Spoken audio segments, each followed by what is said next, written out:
From Lagos, the nation's commercial capital, this is the News at 10. Live from Channels Television. Reporting tonight, Amarachi Ubani.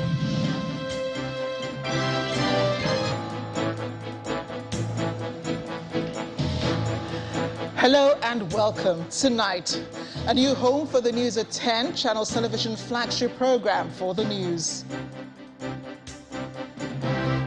Bandits wreak havoc in Plateau State, kill members, 8 of them of one family.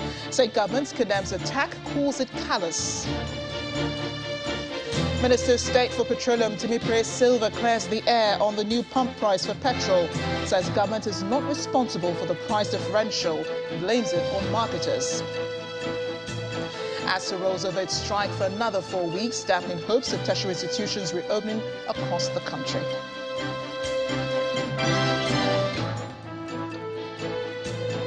On business news tonight, Pension Transitional Arrangement Directorate partners anti-graft agencies and other key stakeholders to tackle pension fraud in the country. And on sports news tonight, England's Lionesses joined thousands of fans at Trafalgar Square to celebrate UEFA Women's Euro 2022 triumph.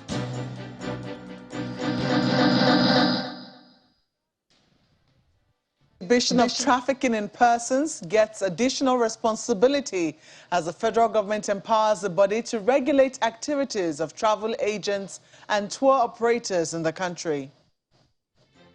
And in international news from London, the first ship carrying grain has left a Ukrainian port under a landmark deal with Russia.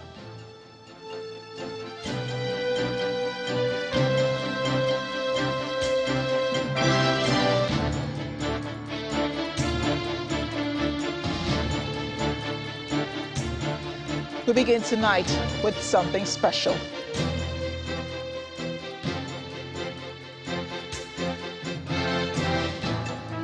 On this special day of August 1st, 2022, we launch our new studio for our flagship program, The News at 10.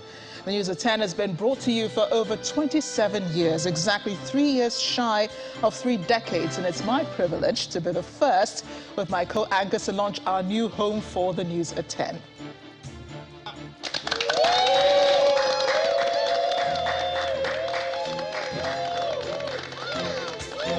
All right, guys, now back to the news. We begin with security, as a disturbing issue of insecurity is again in the news, this time in Plateau State, where 8 members of a family have been killed, 2 others injured in attacks by suspected herdsmen in Danda Chugui of Jos South local government area.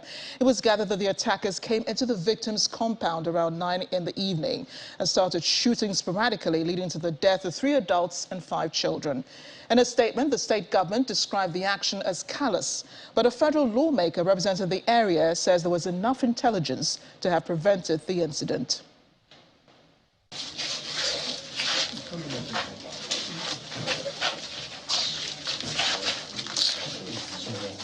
Ransacked home is sad evidence of the banditry attack on the family of Pam Giang of Dandi Chedwi village of Jos South local government area.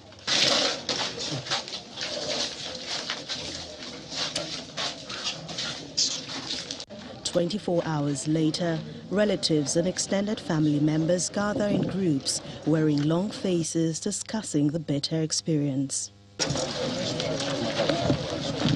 It's one attack too many, as 8 members of the Pam Giang family were brutally murdered by the bandits. Eyewitness account reports that the killers of the Pam Giang family members are herdsmen who unleashed terror on the family, with only 2 members of the family surviving with serious injuries, while 8 of them died. A lawmaker representing the village in the National Assembly could not believe the level of destruction in the overnight attack. Intelligence number 1. There was notice that these people will likely attack this community. Number 2, movements were seen that they were leaving the area so that the community will be vulnerable And even if any attack will happen, there won't be collateral damage from their own side. That's intelligence on good. Nothing happened. People are sleeping and they will be attacked to an extent that an 8-month child's hand was amputated. Barbaric. And you call these people that you should still stay within the same community with them. That even in the ancient war, people that attack some communities usually leave the little one for him to come and tell the story. And what do you call this? This cleansing. You want to clear the entire community so that they will come and take it over tomorrow. But that won't happen. Enough of this nonsense is enough. The Constitution has already given everybody the right to defend itself. Who will defend them again? We have told them to be peaceful. Defend yourself according to the law. They did not go out to attack anybody, but they came and they were attacked. Look at them. What do you want to tell them? What do you want to tell them? What do you want to tell them? For the state government, this is a callous attack that will no longer be condoned. In a statement, the government appeals for calm, directing security forces to apprehend the perpetrators of the act and bring them to book. Meanwhile, Governor Godwin Obaseki of Edo State believes that the provisions contained in the anti-open grazing bill signed into law by his government will address issues relating to farmer-herder crisis in the state. A governor who distributed copies of the bill at a special security council in Benin City, the Edo State capital, today, said the state government will enforce the bill as part of efforts to tackle insecurity. It prohibits open grazing of cattle and other livestock in Edo State, and creates designated ranching areas for the rearing and grazing of cattle and other livestock in the state. This law sets to control and regulate the rearing and grazing of cattle and other livestock in designated ranching areas of our state. The law will eliminate the conflicts between nomadic herders and all their agents and the local breeders, owners, communities, farmers, and private individuals and institutions. This law will help us eliminate land degradation, air and water pollution, loss of biodiversity, deforestation, and other menaces arising from open grazing. It will help us create a conducive environment for large-scale crop production, while to promote modern techniques of animal husbandry through the creation of ranching areas. The promotion of jobs and investment opportunities in cattle and other livestock farming will also be a benefit from this law. To prevent the destruction of crops, community ponds, and properties by cattle and other livestock owners and agents who graze openly. It will prevent, control, and manage the spread of diseases and enhance a high and healthy breed of cattle and other livestock. It will help us promote international best practices in dairy and beef production. Fighting insecurity takes more than data gathering, but also putting those data to use. That's the position of the Minister of Communication and Digital Economy, Dr. Issa Pantami, who was responding to questions as to why data collected during the National Identification Number registration and the linkage of these numbers to telephones is not checking the activities of terrorists in the country.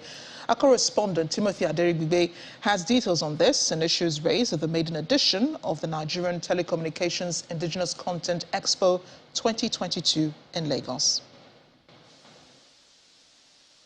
On May 6, 2021, the Nigeria Office for Developing the Indigenous Telecom Sector was birthed, having gotten the nod of President Muhammadu Buhari 2 months earlier. The purpose of the establishment, among other things, is to develop and patronize indigenous content and discourage importation of products which are produced locally. It's a year since the birth of the policy, and stakeholders are meeting here for an assessment of the journey so far, while also proffering solutions to challenges. This policy is to transform the enormous strides achieved by the telecoms industry in the last 2 decades. In the next 3 years, we will be able to increase our indigenous content and reduce importation to a maximum of 20%. This is indeed very important.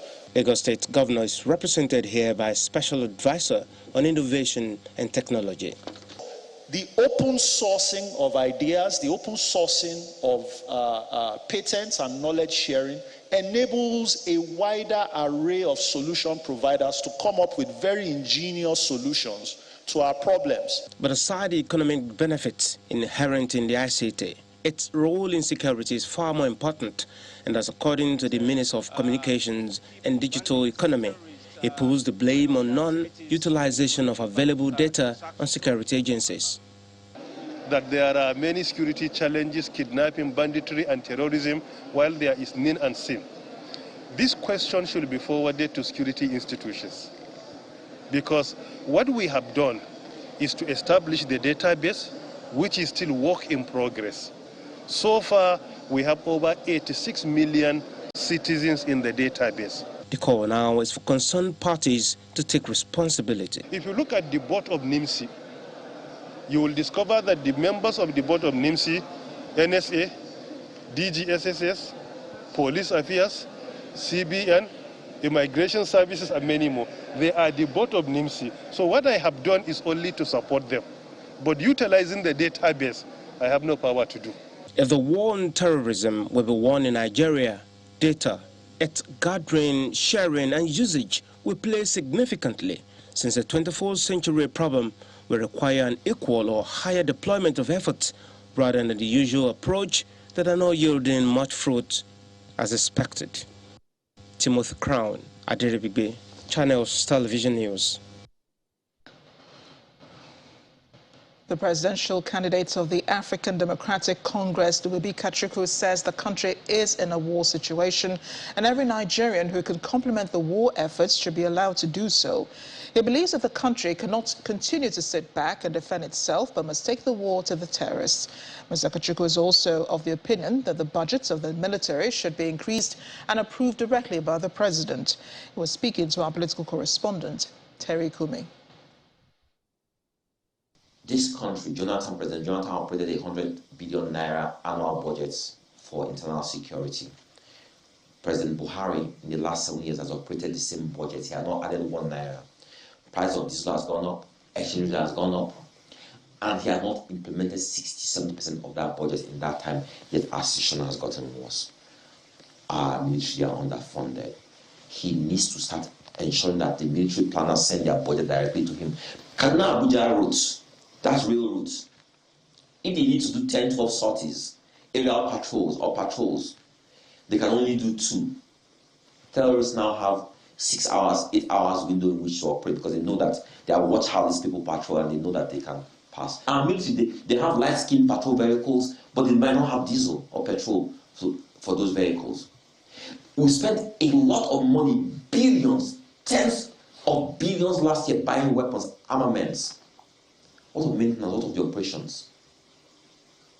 So this is what we cannot afford to wait till I become president. This is what must be done now. Complement the war effort with more personnel, ensure that they get more money. Immediately you do that and take the war to these people, and let every Nigerian in the theater of war, in the area of war, let them know that they can arm themselves to complement the war effort. We are in a war situation. Everybody who can be armed complements the war effort to take the war to these people. We drive out these people. You can watch the full interview on Political Paradigm. It airs at noon tomorrow here on Channels Television. In other stories, the vice presidential candidate of the Labour Party, Yusuf Baba Ahmed, has raised concern over the misuse of social media with the intent of causing religious disaffection. Mr. Baba Ahmed says since his emergence as the vice presidential candidate of the Labour Party, political opponents have opened fake social media accounts to discredit him and his party. During a news conference in Abuja, Mr. Baba Ahmed revealed or appealed to social media owners and operators to understand the dangers this poses to the peace and unity of the country. Ever since indications began to appear about my joining the Labour Party, more imposters hurriedly opened more social media accounts in my name, again without my knowledge or approval. Some of these communications have been and continue to be premeditated and designed to set me against legitimate and established responsible religious organizations. There is sufficient justification to conclude that these unholy acts against a real change agent at a politically sensitive period may be sponsored by opponents and enemies of progress. The poor attempt to perpetuate these condemnable and unethical acts by misguided elements also have the unfortunate tendency to compromise security. I humbly call on the general public on and offline to disregard any and all such exchanges and communications from the fake social media accounts. In part two, after the break, PDP Board of Trustees to meet on Wednesday to address discontent expressed by members of the party following the fallout of the party's presidential primary. That's in a moment. Do join us again.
Welcome back. If you just joined us watching us, you're watching the news at 10 live on Channels Television Lagos. A reminder of our top stories. The news at 10 coming to you from the new home for Channels Television's flagship program, the news at 10. Bandits wreak havoc on Plateau State, kill 8 members of one family. State government condemns attack, calls it callous. Minister of State for Petroleum clears the air on the new pump price for petrol, blames it on marketers for the price differential. ASU rolls over its strike for another 4 weeks, dampening hopes of tertiary institutions reopening across the country.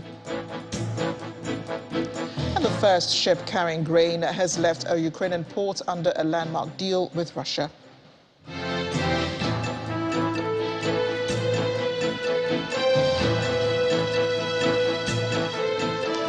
We continue with political matters here. The chairman, Board of Trustees of the PDP, Senator Wale Jibril, says the highest advisory body of the party will meet on Wednesday, August 3rd, to discuss issues raised by aggrieved members of the party.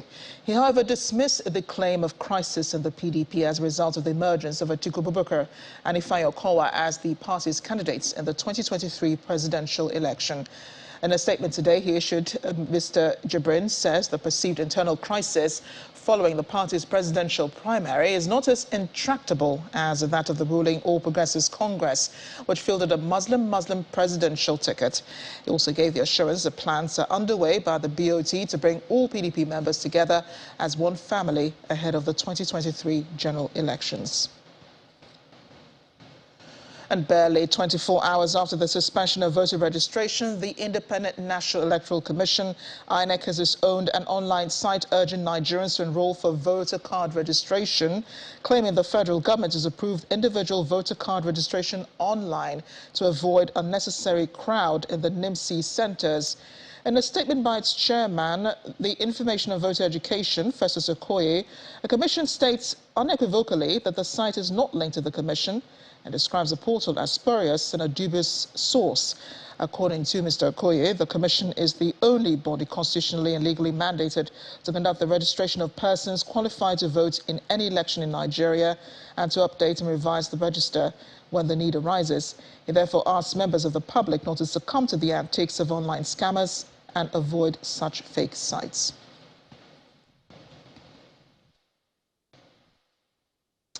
Here's Maokwe Ogun Yusuf now with some more news from our studio in Abuja. Hi, Maokwe.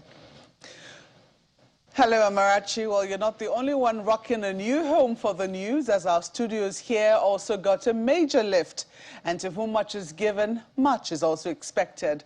Now, this perhaps could be the case of the National Agency for the Prohibition of Trafficking in Persons, NAPTIP, who now has the additional responsibility to control and regulate travel agents and tour operators for the safety of Nigerians who seek opportunities outside the shores of the country.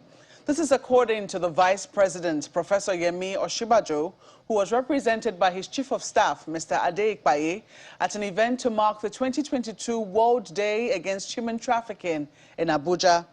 Statistics from the Global Slavery Index indicates that there are about 40.3 million victims of human trafficking worldwide, with over 9 million persons trafficked in Africa.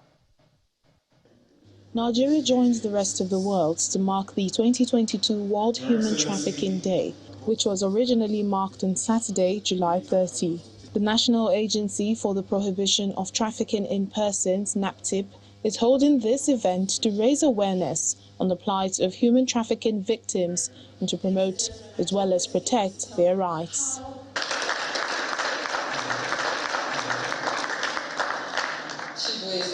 Conversation here centers on the strategies that should be adopted to address the menace. The agency has set up a cybercrime task team that is dedicated to tackle online crimes. In the same vein, we conduct joint investigations with Interpol's National Center Bureau in Nigeria.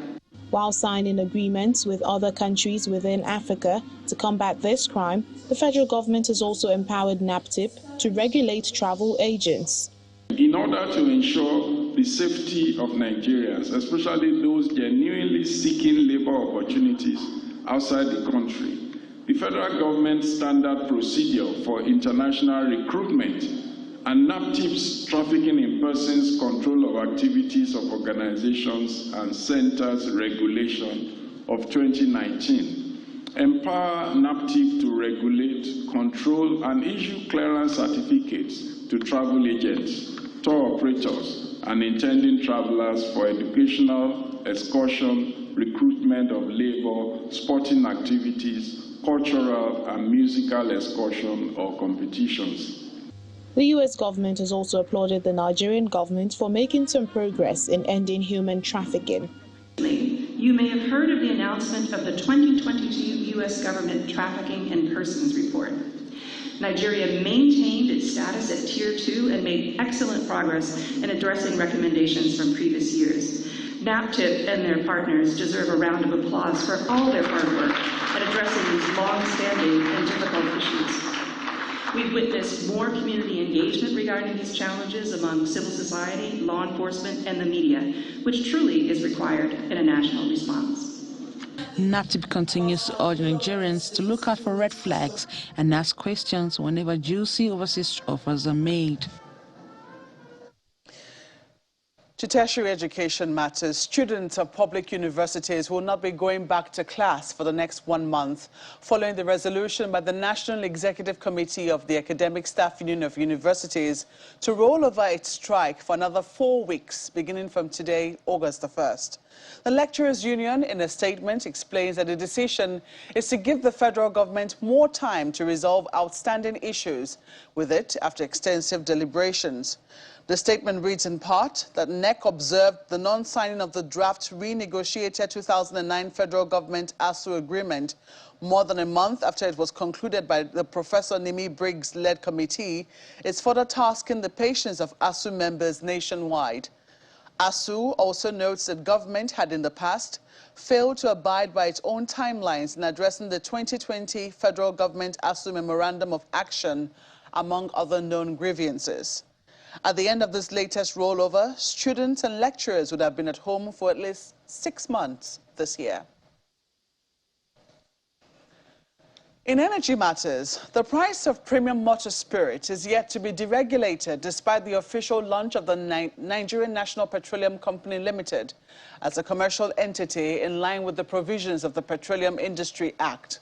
This clarification was made today by the Minister of State for Petroleum Resources, Mr. Timi Presilva, at the beginning of an engagement with stakeholders on the new regulations for the oil and gas sector in Abuja.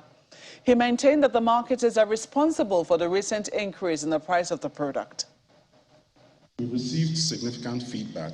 A year after its creation, the Nigerian Midstream and Downstream Petroleum Regulatory Authorities meeting with players in the oil and gas sector over the guidelines that govern the midstream and downstream subsectors. The Controller of Nigeria. The chief executive of the agency is optimistic that the deliberations on the new regulations, which is a product of the Petroleum Industry Act, will be exhaustive at this session. Section 216 of the PIA mandates the authority to consult with all stakeholders prior to finalizing any regulations or amendment of regulations. However, we do not consider this as an obligation or box-ticking exercise, as continuous engagements with our stakeholders has always been employed to enable their business is at the core of our regulatory philosophy. To this end, the authority provides avenues for our industry partners to engage with us on regulatory and operational issues. They are also yet to discuss several issues in the sector, including gas pricing, environmental remediation, gas infrastructure, among others. The government expects participants to come up with a blueprint of operations. This administration understands the need to have an all-encompassing, well-thought-out and unambiguous regulatory instrument that are painstakingly developed to meet present and future aspirations of government. This is required to attract much-needed investments and create opportunities in the sector. Nevertheless, one issue that requires urgent attention is the variation in the price of premium motor spirit, also known as petrol, as government maintains that there is no increase in the price of the product. A lot is going on, and as at yesterday, I noticed myself that the queues in Abuja are going. I don't know whether you are seeing more queues, but I think a lot is being done to ensure that the queues are dissipated, yes. Definitely, these legislations will make it easier for them to understand so that we can actually understand ourselves. The operators and the regulators will understand better what their roles are. I can tell you authoritatively, we have not deregulated. The government is subsidizing. If there are increases in price, it is not from the government. It's probably from the marketers. But of course, I will talk to the authority chief executive to ensure that they actually regulate the prices. But this is not from the government. We have not deregulated. I don't know about monitoring exercises, but I know that the authority is fully on their job, and the queues will be dissipated very, very soon. For the next 3 years, players in the nation's oil and gas sector are expected to midwife a final regulatory instrument that will govern the operations in the light of the Petroleum Industry Act. Still ahead on the news at 10, Pension Transitional Arrangement Directorate partners anti-graft agencies and other key stakeholders to tackle pension fraud in the country. That's some business news. To join us again.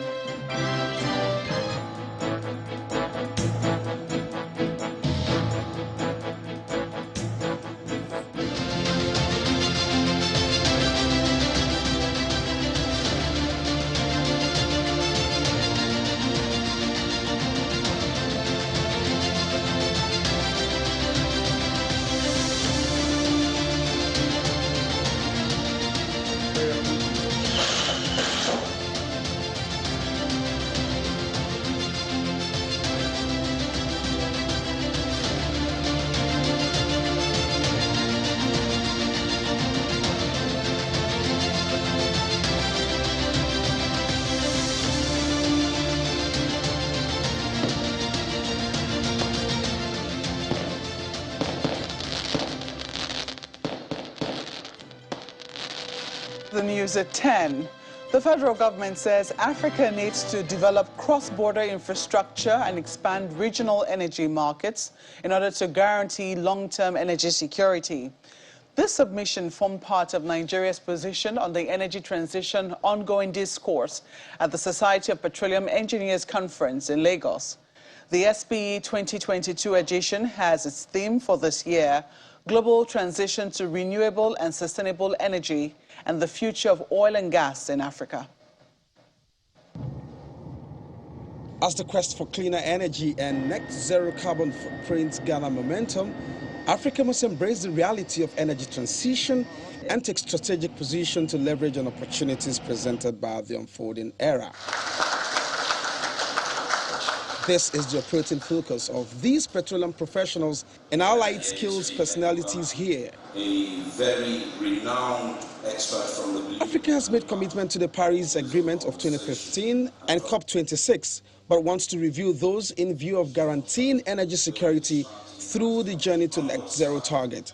Here are some perspectives. One of them is what's called the net zero emission scenario by 2050 from the IEA, which doesn't mean that we do not emit CO2, but actually that we compensate the emissions of CO2 by other ways of offsetting them or capturing them. Nigeria, through the recently passed Petroleum Industry Act, has a direction and has placed its focus on 4 cardinal areas for sustainable gas development and utilizations as follows: gas reserves growth, optimized gas production, domestic gas utilization, and gas flare elimination. In meeting the growing energy demand in the short and medium term, the upstream oil and gas industry in Africa will need to carry out further exploration and development drilling to optimize reservoir extraction, drill into new targets, and employ technological advances to optimize production level yields for appropriate energy mix.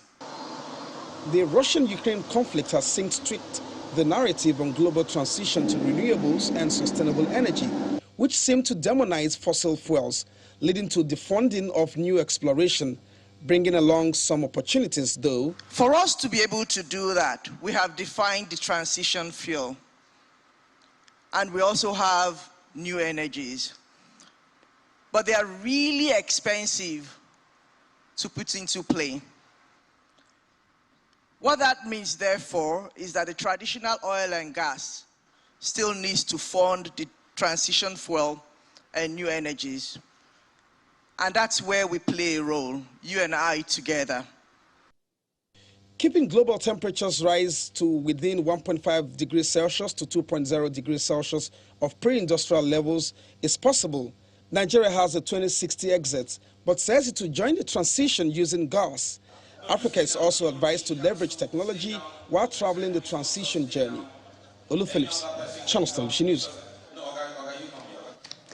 And that's all from our new studios. Amarachi, it's back to yours. Thank you, Malpe. We're really enjoying this one here. The federal government is seeking a partnership with private investors in the development of cargo and agro-allied terminals across the country. A statement issued by the Federal Ministry of Aviation says the government explains to the government that the agro-allied terminals are priority projects for the transportation or transformation of the aviation sector in the country.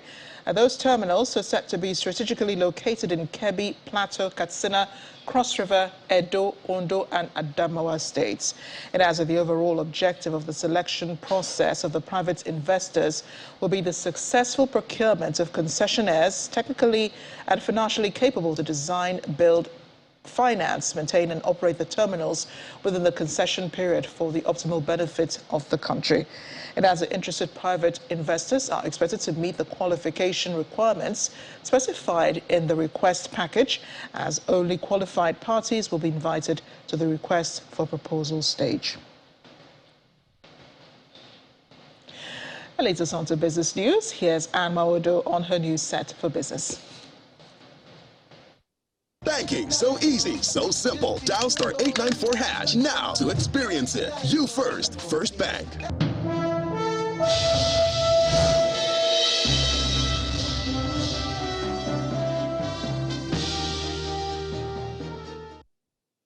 Thank Thank you, Amarachi. It's indeed a lovely feeling on this news set.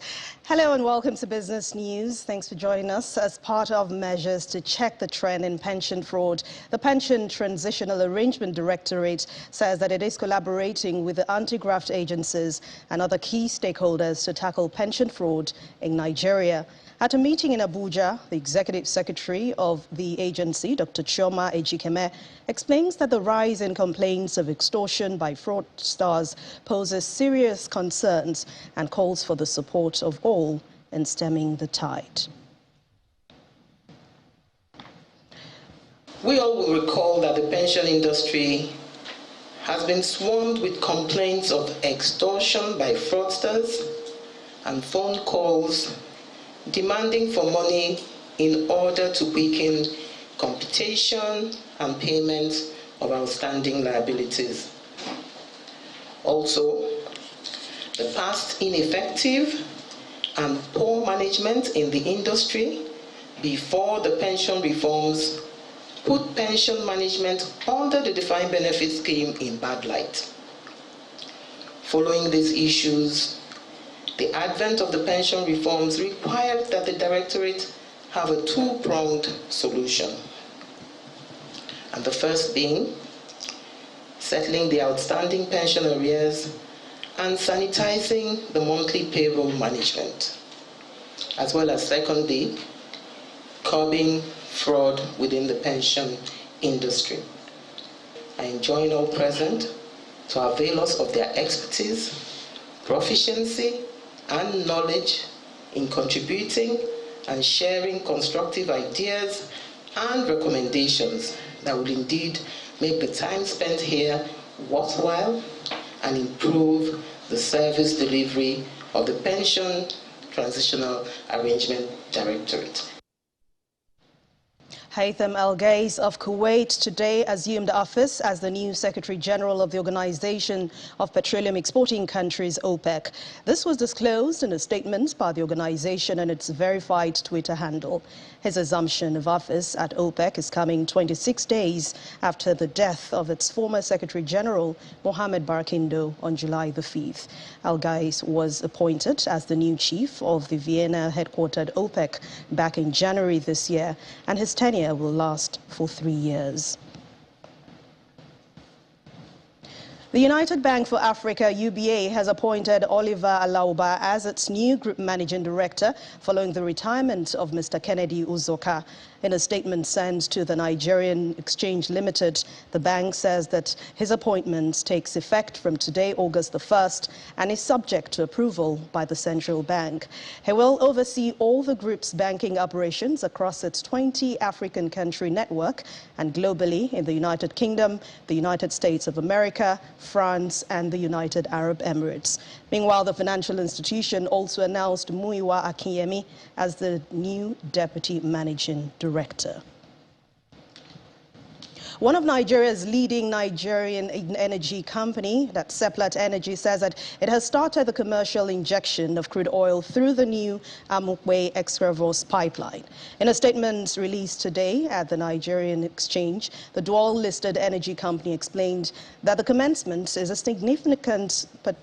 very significant, especially for Nigeria, as a 67-kilometer, mostly underground pipeline is expected to provide a more reliable and secure export route for liquids from Seplat Energy's major assets, and that's OML 4, 38, and 41, connecting them with the Chevron-operated Excravos terminal.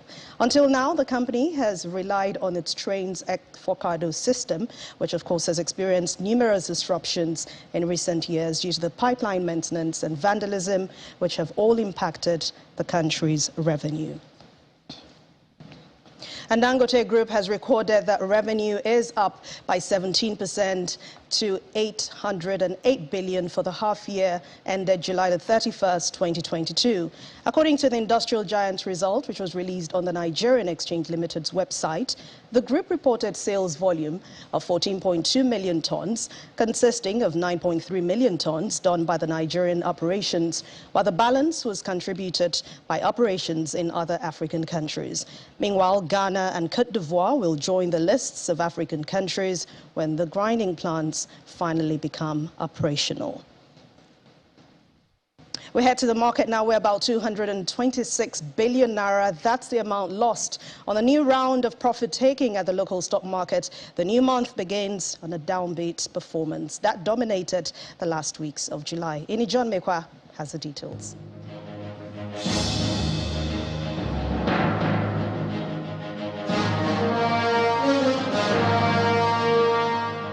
Thank you so much. Welcome to the stock market report. Well, it looks like it was a dead cat bounce after all, because the bear is back.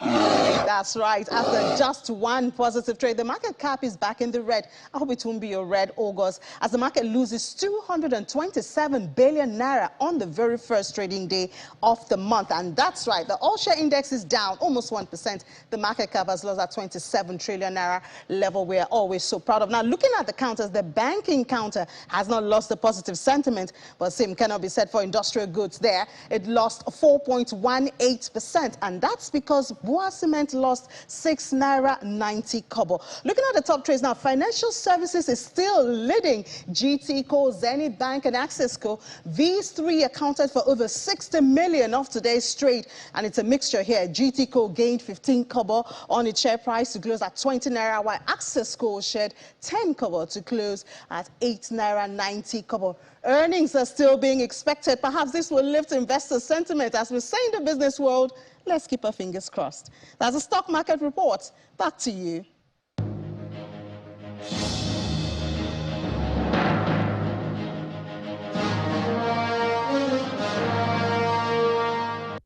Well, thank you, Ini. I hope we only see the green color throughout the month of August. Now let's find out how major global bourses ended at the close of Chumawadu. The rest of the news at 10 continues now with Amarachi. Banking so easy, so simple. Dial *894# now to experience it. You first, First Bank.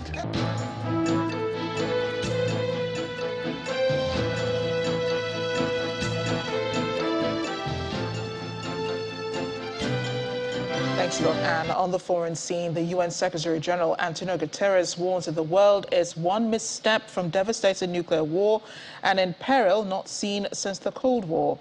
He made the remarks at the opening of a conference for countries signed up to the Nuclear Non-Proliferation Treaty, introduced after the Cuban Missile Crisis, to stop the spread of nuclear weapons to more countries and to pursue disarmament. It comes as the first ship carrying grains has left the Ukrainian port after a landmark deal with Russia. Simon Pusey has more. Good evening and welcome to the Channel Studios here in London with your international news around the world in 5.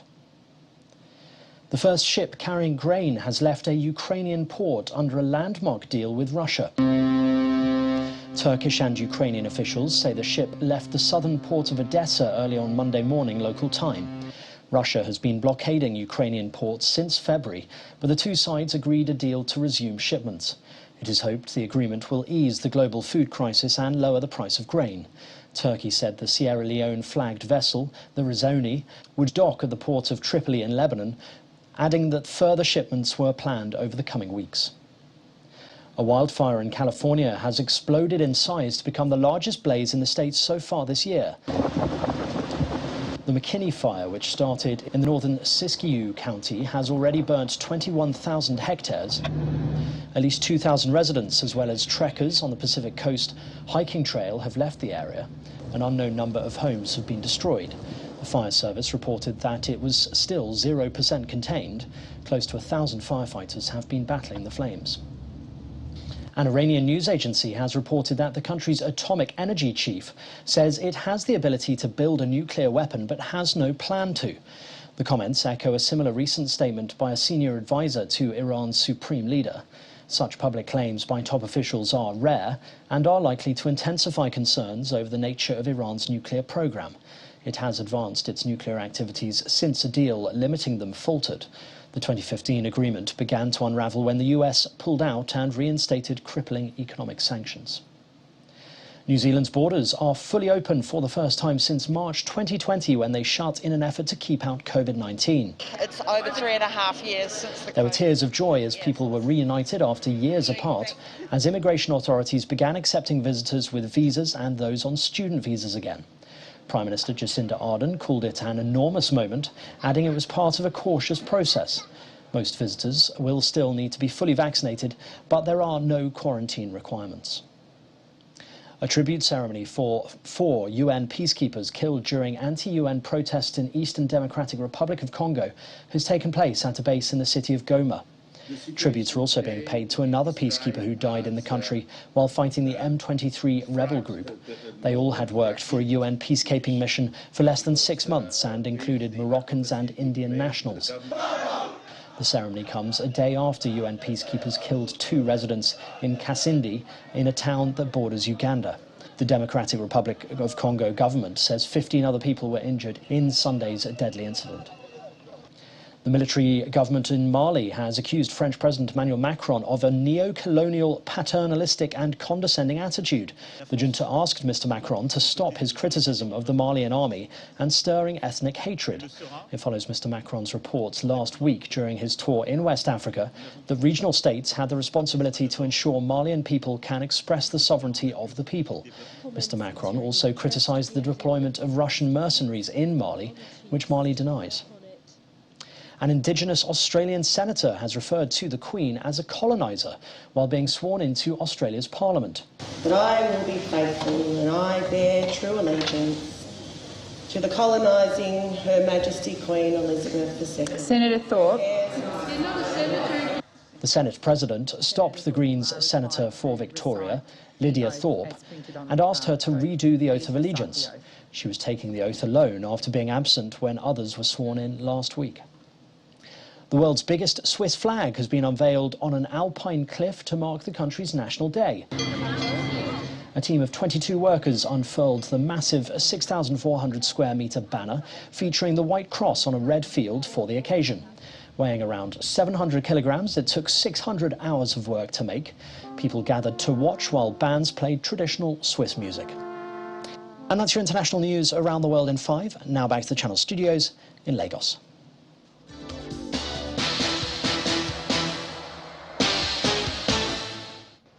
Thank you, Simon, and welcome to the new set on Sports News. Now, football lovers in Nigeria gathered in Lagos to celebrate as the nation's preferred premium lager beer, Budweiser, a product of International Breweries PLC, ushered in the World Cup season in grand style with the Budex concert. Chukwunonso Ejiofor emerged winner of a free ticket to the FIFA World Cup in Qatar at a top-notch entertainment event put together for the lovers of the sport.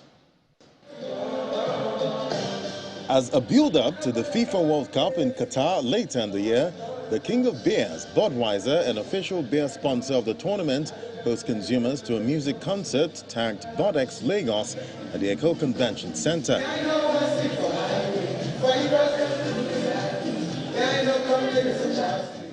This event is a convergence of football and music.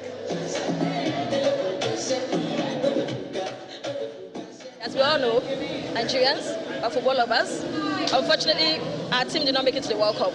But that doesn't stop the celebration, right? We can still celebrate and we can still enjoy the football because it's beautiful football. Budweiser spares no effort to connect consumers who double as football enthusiasts to world-class music entertainment from top Nigerian artists.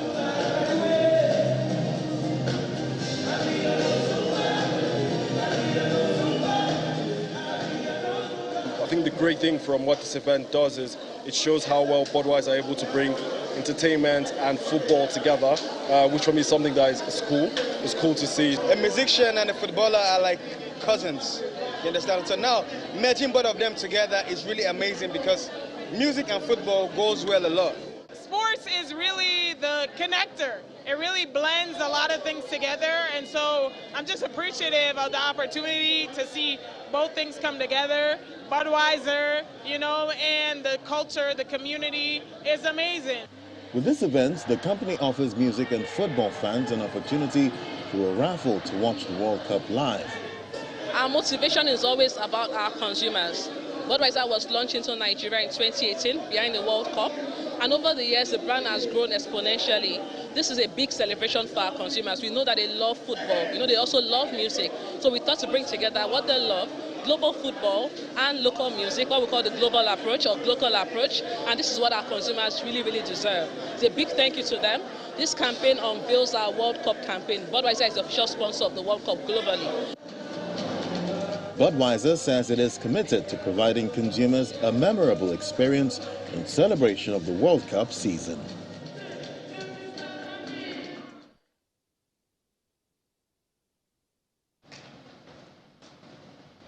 Now, thousands of fans celebrated England's historic European Championship win with the players in central London this morning. The victorious Lionesses squad appeared at an event in Trafalgar Square with up to 7,000 supporters allowed free entry on a first-come, first-served towards basis. each other. The support has been so incredible. And that sports news is back to Amarachi with the wrap of the news at 10. Thank you for watching. I'm Victor Matthias.